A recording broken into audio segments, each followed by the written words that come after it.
खास जड़ी बूटियों से बना पेट सफा आयुर्वेदिक चूर्ण। आज ही ले आएं। पेट सफा पहली रात से ही असर दिखाता है और इसकी आदत भी नहीं पड़ती। पेट सफा, हर रोग दफा। और इसीलिए वैक्सीन मैत्री इतनी महत्वपूर्ण हो जाती है हिंदुस्तान की। मास्टर स्ट्रोक की जो दूसरी खबर है वो बंगाल से जुड़ी हुई है, जहां से आज बहुत सारी तस्वीरें सामने आई, लेकिन सबसे ताजा तस्वीर ममता बनर्जी की। अब से कुछ देर पहले आज शाम ममता बनर्जी को जब अस्पताल से छुट्टी मिल गई, वो तस्वीर आपके सामने है। डॉक्टरों ने बताया कि दीदी के आग्रह पर उन्हें अस्पताल से डिस्चार्ज किया गया, लेकिन दीदी को अभी अगले 48 घंटे तक मेडिकल ऑब्जर्वेशन में रहना होगा। ममता बनर्जी थोड़ा बहुत मूव कर सकती हैं, लेकिन अभी वो व्हील चेयर पर ही रहेंगी। 7 दिन बाद दोबारा डॉक्टर्स उनकी तबीयत का अपडेट लेंगे। इसके बाद जैसा जरूरी होगा वैसा उन्हें कहा जाएगा। दीदी इस वक्त कोलकाता में है। टीएमसी के कार्यकर्ता ममता पर कथित हमले के विरोध में सड़क पर प्रदर्शन कर रहे हैं। बंगाल में बीजेपी को हराने के लिए किसान मोर्चे की भी एंट्री हो गई है, लेकिन बीजेपी ने तय कर रखा है कि नंदीग्राम की लड़ाई किसी भी सूरत में जीतनी है और उसके लिए बीजेपी ने पूरी ताकत झोंक दी है। देखिए। जय श्री राम, जय श्री राम। पृथिवी बाबारेण्मा तस्यास्ते पृथ्वी देवाय जनि।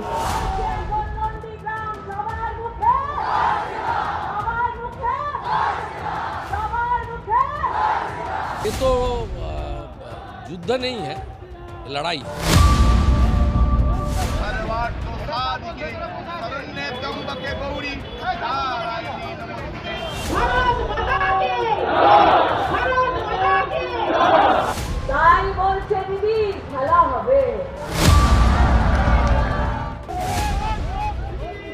ये तो तय है कि बंगाल में इस बार खेला होबे,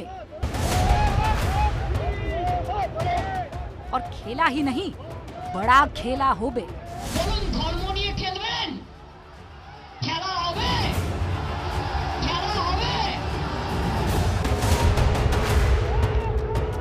और पिछले कुछ दिनों में, या यूं कहें कि कुछ घंटों में बंगाल में जो कुछ हुआ, उसके बाद तो ये भी तय हो गया कि असली खेला नंदीग्राम में होबे। दारुण खेल करेছো দিদি, কাজ করছে মোদি আর ফটো তুলছে দিদি। দিদি বলছে খেলা হবে। আজকে দিদিকে জানাতে চাই তুমি খেলাই করেছো দিদি, বাংলার সাথে খেলাই করেছো, মানুষের জীবনের সঙ্গে খেলা করেছো, মহিলার সম্মান সাথে খেলা করেছো। नंदीग्राम सीट से ममता बनर्जी को चुनौती देने वाले शुभेंदु अधिकारी आज अपना नामांकन पत्र दाखिल कर चुके हैं, और इससे पहले वो उन्हीं मंदिरों में मत्था टेकने पहुंचे जहां कुछ दिनों पहले ममता नजर आई थी।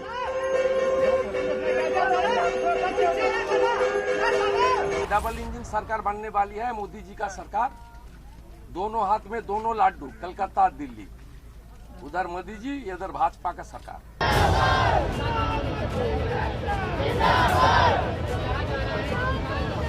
नंदीग्राम की इस चुनावी जंग के बीच आज कोलकाता से जो तस्वीरें सामने आई, उसे आपको जरूर देखना चाहिए।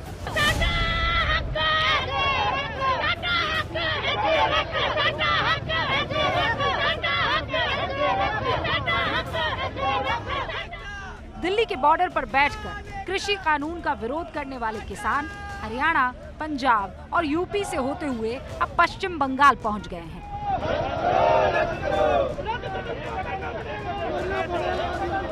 कि मैं कोलकाता में मौजूद हूं और ये जो पीले झंडे हैं ये संयुक्त किसान मोर्चा के हैं, जो कि पश्चिम बंगाल चुनावों में लोगों के बीच जाकर ये अपील करने के लिए एक रैली निकाल रहा है, और साथ ही जगह जगह किसान महापंचायत की जाएगी और लोगों से अपील की जाएगी कि लोग बीजेपी को वोट ना दें। ये सीधा सीधा संयुक्त किसान मोर्चा का एक एजेंडा है कि किसी भी तरीके से पश्चिम बंगाल के चुनाव में भारतीय जनता पार्टी को नुकसान पहुंचाया जाए। बीजेपी जो कि किसानों की अवमानना कर रही है और कॉरपोरेट्स का सम्मान कर रही है, उनको बंगाल की भूमि पर सत्ता मत सौंपो, नहीं तो बंगाल की भूमि बचेगी नहीं। किसानों ने बंगाल के किसानों के नाम पर एक चिट्ठी भी लिखी है, जिसका मजमू खुद किसान आंदोलनकारियों के साथी योगेंद्र यादव ने पढ़कर सुनाया। ये चिट्ठी है देश के किसान की तरफ से बंगाल के किसान के नाम। बंगाल के किसान साथी, आप मुझे नहीं जानते, हम कभी मिले नहीं, लेकिन हो सकता है आपने मेरा चेहरा टीवी पर किसी भीड़ में शामिल देखा हो। पिछले 100 दिन से मैं अपना गांव छोड़कर दिल्ली के बाहर अपने ट्रैक्टर की ट्रॉली में बैठा हूं। यहां हड्डी कंपा देने वाली सर्दी आई, बारिश पड़ी और अब गर्मी आ रही है, लेकिन मैं सड़क पर मोर्चा लगा के बैठा हूं। बीजेपी बंगाल का चुनाव जीतने को बड़ी आतुर है। अगर बंगाल का किसान उसे चुनाव में सजा देता है तो बीजेपी को सबक मिलेगा कि किसान से पंगा लेना भारी पड़ता है। कोलकाता की सड़कों पर किसान आंदोलनकारियों के झंडे लहरा रहे हैं और इसके बाद इन किसान नेताओं का प्रोग्राम नंदीग्राम जाने का भी है, ताकि चुनाव पर असर डाला जा सके। एजेंडा पूरा का पूरा सियासी है, लेकिन उस पर सफाई और फिर दुहाई उससे भी ज्यादा दिलचस्प है। We are not supporting any political party. We are not advising the people of Bengal who to vote for. All we are saying is just one thing that our senior most leader Rajesh said right now.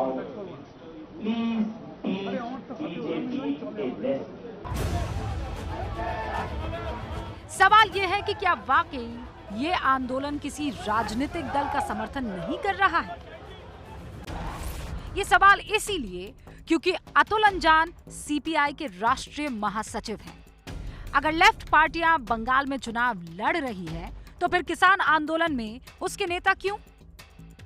Narendra Modi की खामोशी और नरेंद्र मोदी का किसानों के प्रति दुर्व्यवहार, इसने हमें मजबूर किया है कि हम उन्हें उनके घमंड को तोड़ें और चकनाचूर करें। अब ये समझिए कि किसान मोर्चा की नजर बंगाल पर क्यों है।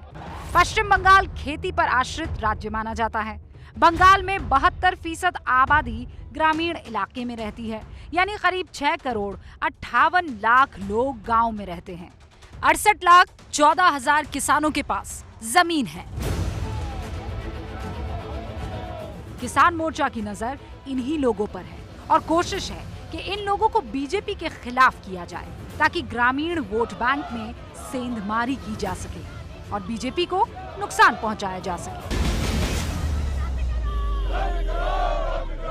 अरे भैया, तुम्हें कब्ज है क्या? लोग ऐसी गंभीर समस्या को हंसी मजाक में उड़ाते हैं। कब्ज कहने के लिए तो एक समस्या है, पर 1000 बीमारियों की जड़ है। इसे इग्नोर न करें। खास जड़ी बूटियों से बना पेट सफा आयुर्वेदिक च्यून आज ही ले आएं। पेट सफा पहली रात से ही असर दिखाता है और इसकी आदत भी नहीं पड़ती। पेट सफा, हर रोग दफा।